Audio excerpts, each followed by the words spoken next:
नमस्कार दोस्तों, स्वागत है आप सभी का फिर से एक बार हमारे चैनल ज्योति धर्म ज्ञान गंगा में। आज की कहानी जो मैं आप सभी दर्शकों को सुनाने जा रही हूँ, ये बहुत ही ज्ञानवर्धक है।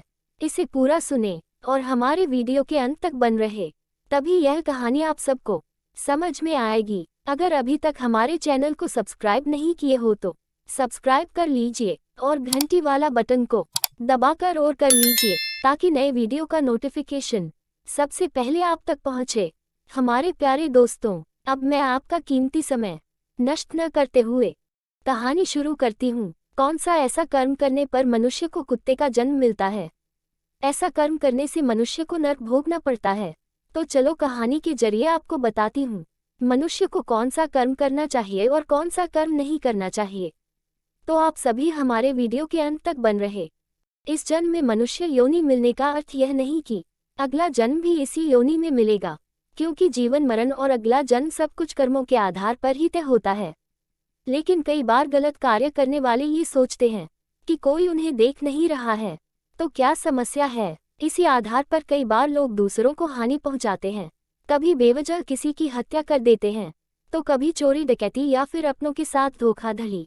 लेकिन क्या आप जानते हैं कि इन सारे कर्मों के गंभीर परिणाम हो सकते हैं? इनके आधार पर सियार, गिद्ध, सांप, गधा और कौच योनि में जन्म मिल सकता है। तो कर्म थ्योरी के आधार पर कौन से कर्म से कौन सी योनि मिलती है, आइए जानते हैं। इन्हें भोगना पड़ता है भयंकर नरक। कथा मिलती है कि एक बार महर्षि वेद व्यास से ऋषियों ने पूछा कि किस कर्म से कौन सी योनि में जन्म मिलता है। तब उन्होंने विस्तार पूर्वक बताया। वेद व्यास जी ने बताया कि जो भी व्यक्ति पराई स्त्री के साथ संबंध बनाता है, उसे भयानक नरक भोगना पड़ता है। इसके बाद एक अलग अलग योनियों में भटकना पड़ता है। ऐसे कर्म करने वाले बनते हैं भेड़िया।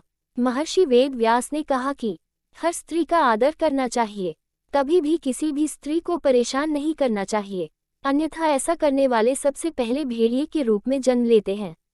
इसके बाद वह कुत्ता बनते हैं, फिर सियार, गिद्ध, सांप, कौवा और बगुला बनते हैं। इन सभी योनियों में जन्म लेने के बाद उसे मनुष्य योनि में जन्म मिलता है। भूल से न करे, ये कर्म बनना पड़ेगा कौच।